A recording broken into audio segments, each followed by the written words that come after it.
जय गुरु जी। शुक्राना गुरु जी। संगत जी गुरु जी का दर्शन कर लीजिए। गुरु जी के दर्शन मात्र से आपके अनेकों पाप दुख दर्द सब खत्म हो जाएंगे। ओम नमः शिवाय। शिव जी सदा सहाय। ओम नमः शिवाय। गुरु जी सदा सहाय। गुरु जी सबका कल्याण करें। ब्लेसिंग ऑलवेज गुरु जी। जय गुरु जी। गुरु जी की कृपा से नीरा कालिया आंटी जी के घर पर विनय खंड गोमती नगर लखनऊ में 30 अप्रैल को गुरु जी का सत्संग संपन्न हो गया है। एक सत्संग आपको सुनाएंगे जो 2015 का सत्संग है। संगत जी उस सत्संग को सुनिएगा। बहुत प्यारा गुरु जी का अनोखा सत्संग है। अंजलि शर्मा जी ने उसे 2015 में शेयर किया था सबको, क्योंकि अंजलि के शर्मा के सामने एक पत्थर मौत बनकर आया था, लेकिन वही पत्थर गुरुजी के कृपा से आशीर्वाद बन गया था। तो बहुत अनोखा अद्भुत सत्संग है। चलिए शुरू करते हैं। गुरुजी का बहुत प्यारा सत्संग जो अंजलि शर्मा जी का है। जय गुरु जी। 2015 की बात है। अंजलि शर्मा दिसंबर 2015। अक्टूबर 2014 में मेरा भाई गुरुजी के दर्शन करके गुरुजी की छाप मन में लिए बड़े मंदिर से वापस आया। आप समझ गए होंगे संगत जी कि जो अंजलि शर्मा उनका भाई गुरुजी से 2014 में ही जुड़ गया है।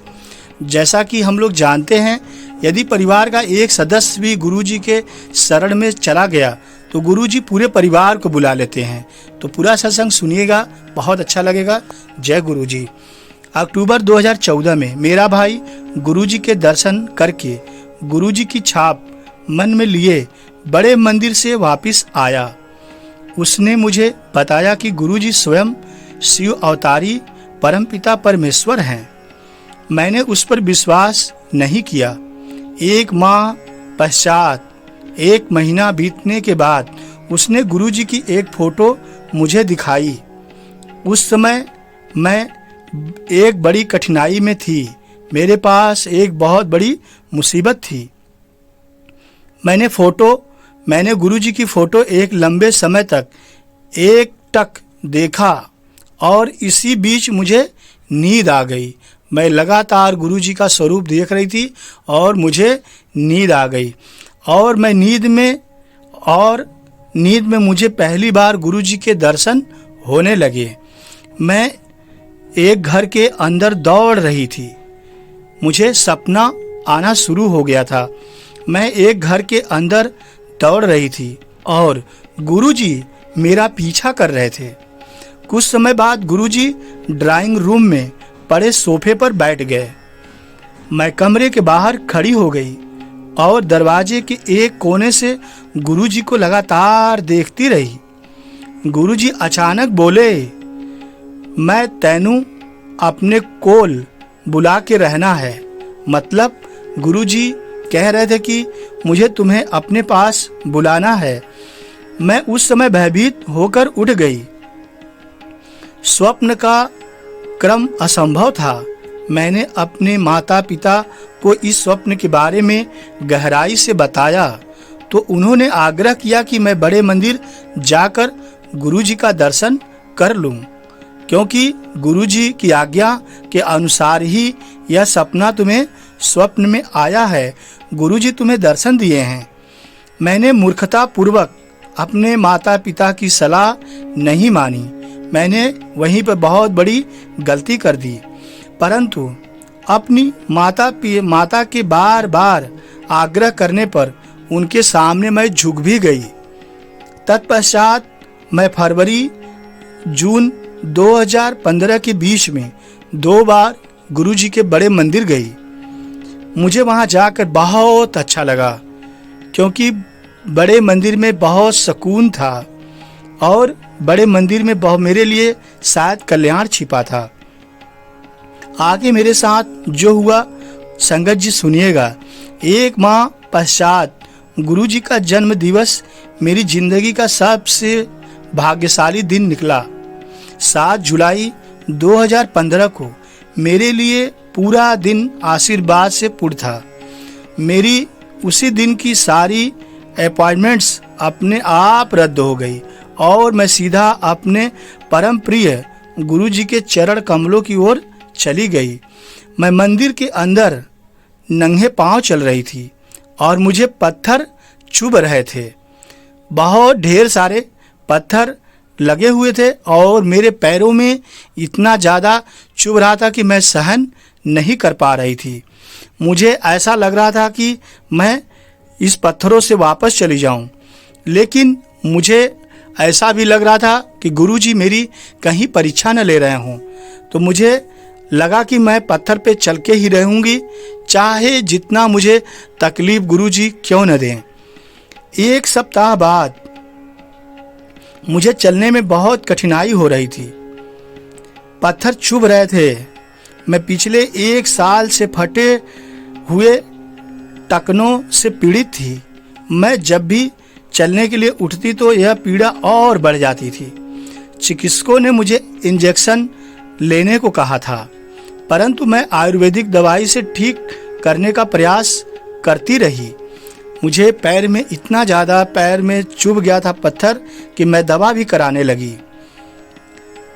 इसमें कोई असर नहीं हुआ, मगर जब मैं उस पवित्र दिन ऐसे चली तो गुरुजी ने, जो सदैव मेरे हृदय में रहते हैं, विश्वास दिलाया कि वह मुझे ठीक कर देंगे। मैंने दिव्य चाय और गुरुजी का लंगर प्रसाद लिया और मैं घर चुपचाप वापस चली आई।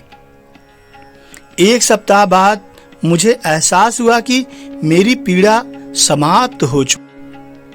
अब तो मुझे यह भी याद नहीं है कि मेरे टखनों की पीड़ा पिछली बार कब हुई थी। यह चमत्कार गुरुजी के कृपा से खत्म हो गया था, क्योंकि गुरुजी तो स्वयं भगवान हैं, वह रक्षा करते हैं। गुरुजी ने मेरा पूरा उपचार कर दिया था। गुरुजी ने मेरी फरियाद का भी ध्यान रखा जो मैंने गुरुजी से की थी। मैं अपने परिवार के साथ 2007 के बैसाखी समारोह का वीडियो देख रही थी, क्योंकि मैं गुरुजी को 2014 में मिली थी। मैंने अपने फरियाद फिर दोहराई कि गुरुजी ने मुझे इतनी देर से अपनी शरण में क्यों लिया। मैं गुरुजी के चरण कमलों में बैठना चाहती थी। मैं चाहती थी गुरुजी के चरणों में बैठूं। यह सपना मेरा गुरुजी कैसे पूरा होगा।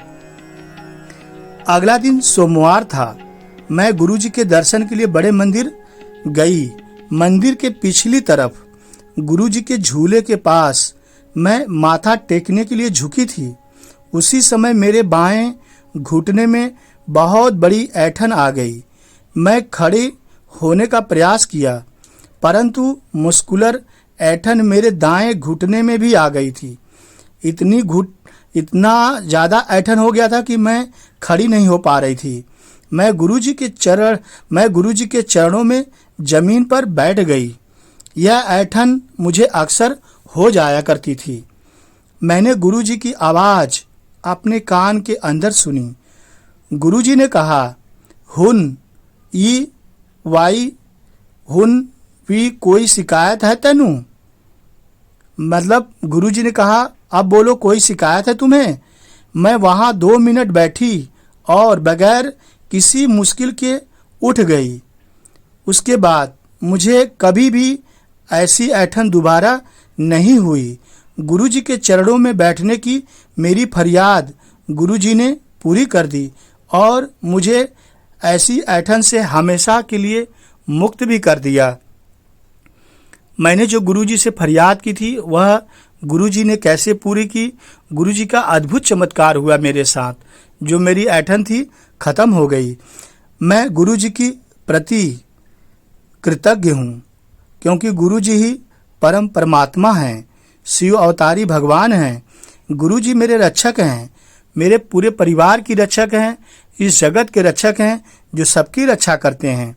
और उन्होंने मुझे बेशुमार बार अनगिनत समस्याओं से बचाया है। ऐसे परमपिता परमेश्वर के चरणों में कोट कोट नमन करते हैं और गुरुजी ऐसे सबका कल्याण करते रहें। गुरुजी अपने संगत से बेहद प्यार करते हैं। जय गुरुजी। शुक्राना गुरुजी।